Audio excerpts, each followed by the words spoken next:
أهلا يا بوس، يا أحلى بوس في العالم. لقد عدت لكم من جديد بعد غياب طويل. لم أكن على هذا الكوكب. كنت في كوكب زمردة محاولا اكتشاف الإجابة السرية ومعرفة الشيفرة السرية للسرباسي العتيق. إنه السؤال الذي كان يمنعني من النوم في كل ليلة.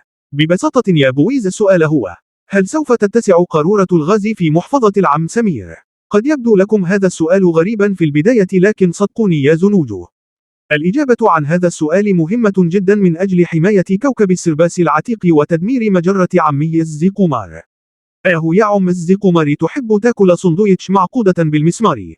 يا عمي زيقومار بدقة 144 بكسل. يا عمي الزيقومار، أنت والزيق خطان مستويان. الفكرة هي أن هذا العالم هو عالم مزيف وغير حقيقي، ونحن سوف نركب في الطرولي العظيم والذهاب إلى ولاية نيويورك، بلدية شيكاغو، دور أولاد كاليفورنيا، عند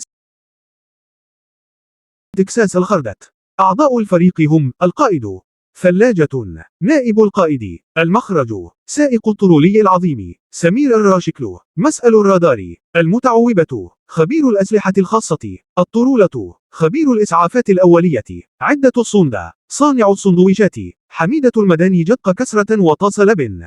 هذا هو الفريق الهطير الذي سوف ينقذ المجرة ويدمر مخطط عمي الزيقومار ياكل المعقودة بالمسمار.